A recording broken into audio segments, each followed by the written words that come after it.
Assalamualaikum, welcome to Star Poetry Center, Biotechnology in Medicine, page number 55, NBF 8th class आपका ये biotechnology का topic medicine का अब start हो रहा है। Do you know someone who has diabetes? सबसे पहले तो आप डायबिटीज़ की डेफिनेशन हम देखेंगे। डायबिटीज़ क्या चीज़ होती है? डायबिटीज़ एक बीमारी होती है जिसे आप आमतौर पर शुगर कहते हैं, ठीक है। Metabolic disorder characterized by excessive urine excretion and persistent thirst, ठीक है। फिर आप इसकी दूसरी डेफिनेशन पे आ जाएं, a disorder of metabolism where the पैंक्रीज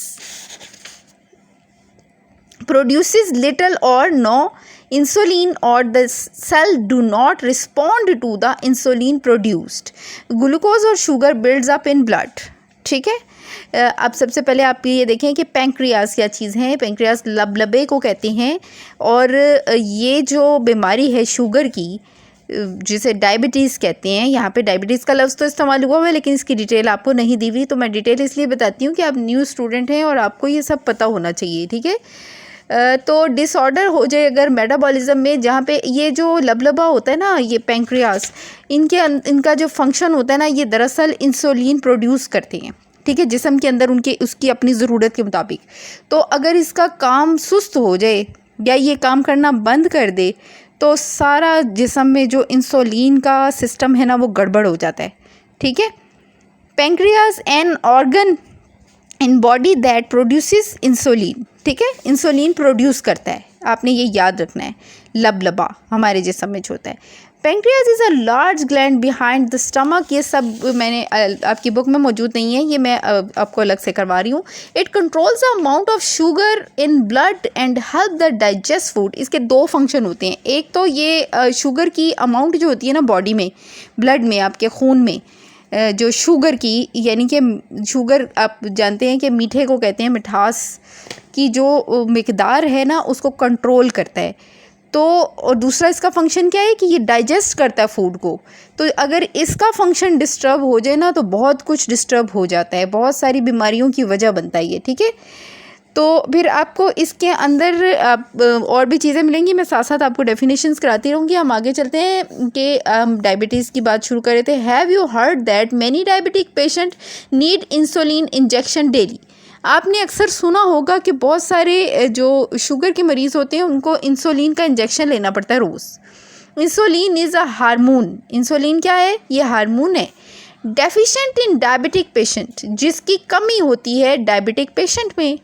ये आपने बहुत ध्यान से, इसका ये वाली लाइन जो है ना, ये इसकी डेफिनेशन बनती है, इजी डेफिनेशन आपके लेवल के लिए।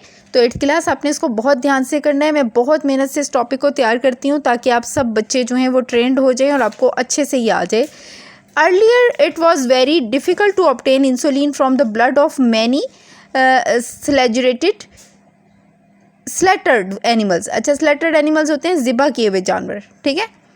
बहुत सारे ज़िबा किए हुए जानवरों के खून में से ना इंसुलिन निकालनी बहुत मुश्किल ये प्रोसेस था, जिसके ज़रिए इंसुलिन हासिल करते थे। ये काफ़ी मुश्किल प्रोसेस था। इन 1982 में a human version of insulin became available to control blood glucose level. 1982 में एक इंसानी वर्जन जो है वो प्रोड्यूस हुआ या वो दरियाफ्त किया गया, जो कि अवेलेबल हो गया, जो कि इंसुलिन बनाता है। और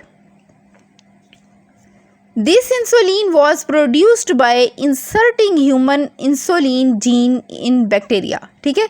और ह्यूमन इंसुलिन जीन जो है ना उसको बैक्टीरिया में चेंज करके ये जो है इंसुलिन प्रोड्यूस की जाती है। This drug is still saving lives today. ये ड्रग जो है ये अब जिंदगियां बचाने के काम आती है। And the next few years, और अगले कुछ सालों तक, many bring inhaled forms of insulin, यानी कि वो ये कह रहे हैं कि आने वाले सालों में मज़ीद इसमें बेहतरी आती चली जाएगी, ठीक है। अब बॉक्स देखें, ये ग्रीन बॉक्स में लिखा हुआ है, in 1982 insulin became the first ever biotechnology medicine to be commercialised, ठीक है। Other hormones being produced through this process include human growth hormone and thymosin. असल में मेरा असल मकसद है आपको थाइमोसिन के बारे में बताना कि ये क्या है। ये भी एक जो है ना ग्लैंड है, ठीक है। A hormone produced by the thymus gland, thymus gland से प्रोड्यूस होने वाला ये एक हार्मोन है जिसे थाइमोसिन कहते हैं। That promotes the development of T cells from stem cells, ठीक है। स्टेम सेल्स में से टी सेल्स जो हैं वो डेवलप करने का काम करता है, और ये थाइमोसिन के बारे में मैं आपको बता रही हूँ, ठीक है। इसके बारे में आपकी बुक में नहीं लिखा हुआ, लेकिन मैं आपको ये बता रही हूँ शॉर्ट करके कि अब ये एक जो है ना ग्लैंड होता है थाइमस। अब थाइमस क्या काम करता है? The thymus gland is in the chest, chest में पाया जाता है, between the lungs. It makes white blood cells. जी हाँ, वाइट ब्लड सेल्स, इस पे आपने बहुत ध्यान देना है। वाइट ब्लड सेल्स इंसानी जिस्म के लिए बहुत ज़रूरी होते हैं, और जिन लोगों में ये कम हो जाते हैं उनको वो बहुत शदीद किस्म के बीमार हो जाते हैं, और इसकी बहुत सख्त ज़रूरत होती है इंसान को। तो ये जो सारा प्रोसेस इन्होंने ईजाद किया है, ये इन्होंने इसलिए किया है ताकि इस कमी को पूरा किया जा सके, ठीक है। बीमारियों के इलाज में ना ये वाला ग्लैंड, थाइमस ग्लैंड जो है, ये काम आता है। इसके इमेजेस मैं आपको दूंगी तो आप इसको देखेंगे, अब अच्छे तरीके से आप इसको देखें कि ये कैसा ग्लैंड है और ये किस काम आता है, ठीक है, ताकि आपको इसकी पहचान हो जाए। वैक्सीन, अच्छा ये यहाँ पे आ जाए कि ये किस लिए काम आता है। Which can be useful in treating brain cancer, ये ब्रेन कैंसर को ट्रीट करने के काम आता है। क्या? थाइमोसिन, ठीक है, ये थाइमस ग्लैंड में से प्रोड्यूस होता है। Vaccination is considered to be the most effective method for disease prevention, बीमारियों के इलाज के लिए ना वैक्सीनेशन। अब वैक्सीनेशन की तरफ आ जाए। वैक्सीनेशन क्या होती है? टीके लगवाना, ठीक है, बाकायदगी से। एंड कंट्रोल करने के लिए बीमारियों को और इलाज करने के लिए वैक्सीनेशन एक बेस्ट वे है, और वो भी बायोटेक्नोलॉजी के ज़रिए ही इस पे काम हो रहा है। हेपेटाइटिस बी बहुत ख़तरनाक बीमारी, एंड कोविड-19 वैक्सीन्स, कोविड-19 की वैक्सीन्स तो अब तक भी लोगों को लग रही हैं, are produce using biotechnology methods. तो ये सब जो चीज़ें हैं, ये जो नए नए तजर्बात हो रहे हैं, नई नई वैक्सीनेशन जो ईजाद हो रही हैं, वैक्सीन्स जो बच्चों को लगाई जाती हैं, बड़ों को भी लगाई जाती हैं, हर उम्र के लोगों को लगाई जाती हैं, बीमारी को कंट्रोल करने के लिए और उससे आइंदा के लिए, हमेशा के लिए बचने के लिए। ये सब की सब बायोटेक्नोलॉजी मेथड और वो मेडिसिन वाले मेथड में आता है ये पोर्शन, ठीक है। और यहाँ पे ये डायग्राम्स बनी हुई हैं, आप इसे अच्छी तरह ध्यान से देखेंगे, ये वैक्सीनेशन के हवाले से ही हैं। The ways biotechnology will help to improve human health issues include diagnose of disease in short time, बीमारियों को डायग्नोज करना क्या होता है? तशखीस करना, बीमारी को दरियाफ्त करना कि इसको बीमारी कौन सी है, ठीक है, जल्दी पता लग जाना कि बीमारी कौन सी है। पहले वक्तों में इतनी इंसान तरक्की नहीं जब की थी ना लोगों ने, तो बीमारी को तशखीस करना ही एक बहुत मुश्किल काम होता था, ठीक है। अब भी बहुत से ऐसे मसले हैं जिनका बहुत देर बाद पता लगता है, ठीक है। तो जल्दी इसके बायोटेक्नोलॉजी के मेथड्स के ज़रिए बहुत जल्दी पता लग जाता है बीमारियों के बारे में कि किस शख्स को कौन सी बीमारी है जो उसको नुकसान पहुंचा रही है। डेवलपमेंट ऑफ अप्रोप्रिएट मेडिसिन, जी नंबर 2 पॉइंट है ये। और अप्रोप्रिएट कहते हैं ना मुनासिब को, ठीक है, मुनासिब दवाइयाँ तैयार करना, यानी कि ज़रूरत के मुताबिक, जिसकी ज़्यादा ज़रूरत पड़ती है और जो ज़्यादा बेहतर क्वालिटी की होती हैं, ठीक है।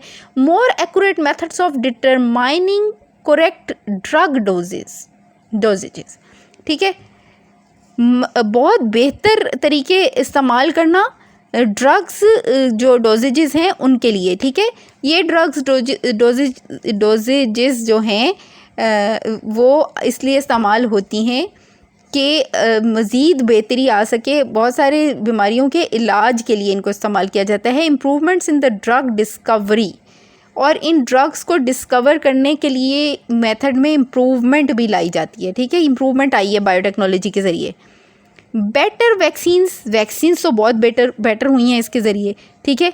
मैंने अभी बताया था आपको कि किसी भी ख़तरनाक बीमारी के से रोकथाम के लिए, उसको रोकने के लिए जो मुसलसल भाई, जैसे मिसाल के तौर पे कोर्स के हिसाब से 3 आपको टीके लगने हैं या 2 लगने हैं, ठीक है, या बच्चों में जो भी उसका सिलसिला होता है या एक ही दफ़ा उसको डोज दी जाती है, जो उसके हिसाब हैं, ये सब चीज़ें इसी बायोटेक्नोलॉजी ख़ास तौर पे मेडिसिन वाले पोर्शन में आती हैं। फिर जीन थेरेपी है, जीन थेरेपी भी एक बहुत बड़ा इसका पोर्शन है, ठीक है। आपकी बुक में इतना ज़्यादा इसके बारे में बताया नहीं हुआ। जीन थेरेपी क्या है जी, कि ये gene therapy is a technique that modifies a person's gene to treat or cure disease. यानी कि जीन्स में अगर कोई गड़बड़ हो तो उसको दुरुस्त किया जाता है, उसमें तब्दीलियाँ की जाती हैं और फिर उस बीमारी का इलाज किया जाता है अगर वो इस वजह से हो, ठीक है। जीन थेरेपी के ज़रिए ब्रेन ट्यूमर का इलाज किया जाता है, ठीक है। नेक्स्ट पेज पे आ जाएं, आपका यूनिट नंबर 4 का पेज नंबर 56 है और यहाँ पे है एप्लीकेशंस ऑफ बायोटेक्नोलॉजी, यानी अब बायोटेक्नोलॉजी को कहाँ कहाँ इस्तेमाल किया जाता है। Scientist have found the ways to use biotechnology which will ultimately change the way we live. साइंसदानों ने बायोटेक्नोलॉजी को इस्तेमाल कर करके हमारा जो तर्ज़ ज़िंदगी है उसको बिल्कुल बदल के रख दिया है। Biotechnology is already contributing to solve issues related to food, ठीक है। बायोटेक्नोलॉजी के ज़रिए जो है फूड के issues, agriculture, machines and environment, हर चीज़ को बदल के रख दिया गया है। Here are some achievements of biotechnology. Biotechnology की कुछ अचीवमेंट्स आपको दिखाई जा रही हैं कि क्या क्या किया है इसने। Food produced by the use of microorganisms are more nutritious as they contain essential nutrients like vitamins and minerals। ये सारा मैंने डिटेल से आपको पीछे पढ़ाया है, मैं दोबारा बता देती हूँ कि जो खुराक बायोटेक्नोलॉजी के ज़रिए नई प्रोड्यूस की जा रही है या उसमें तब्दीलियाँ की जा रही हैं, तो वो क्या तब्दीलियाँ थी मैंने आपको बताया था कि इसमें जिंक ज़्यादा हो, इसमें कैल्शियम, प्रोटीन वगैरह ज़्यादा हो, ठीक है। इस किस्म की सब्जियां उगाई जा रही हैं, खुराक में ज़्यादा ख्याल रखा जा रहा है इन चीज़ों का कि ये बेहतर तरीके से खुराक जो है वो लोगों को फ़ायदा पहुंचाए, उसमें तमाम मिनरल्स हों और विटामिन्स हों, ठीक है। फूड प्रोड्यूस्ड बाय फर्मेंटेशन, ये भी मैंने आपको डिटेल से पढ़ा दिया था। Process have better taste and quality and have longer storage life, ठीक है। ये मैंने स्टोर करने का बताया था ना आपको कि मुख्तलिफ़ तरीके ढूंढे जा रहे हैं कि जो सब्ज़ियाँ और जो फल वगैरह जल्दी ख़राब हो जाती हैं और ज़्यादा देर तक नहीं रहते और बहुत कम अरसे के लिए आते हैं, वो ज़्यादा लंबे अरसे तक रह सकें। और इसके अलावा उनकी प्रोडक्शन, उनके वो साइज़ को भी बढ़ाया गया है। जैसे टमाटर वगैरह हैं, टमाटोज़ हैं, ठीक है, पोटैटो हैं, तो इनकी फसलों पे बहुत काम किया गया है बायोटेक्नोलॉजी में। More yields of milk, eggs and meat have become possible by using modern techniques. ये भी सारा आपको मैंने बताया हुआ है। मॉडर्न टेक्निक्स, जदीद तरीक़ों के ज़रिए मुमकिन बनाया गया है कि दूध की क्वालिटी को बढ़ाया जा सके, एग्स को बेटर किया जा सके, उन्हें वक्त पे प्रोवाइड किया जा सके। और मीट यानी गोश्त जो है वो मैंने आपको बताया था ना, जैसे चिकन जो है वो उसका साइज़ बड़ा किया गया है, गाय जो है उसके ऊपर काम हो रहा है, काऊ के ऊपर, कि वो उसका गोश्त भी ज़्यादा हो और उसका दूध भी ज़्यादा ताकतवर हो, ठीक है। Crops resistance to disease and harmful insects are being cultivated in most part of the world. It is helping to solve the food storage shortage.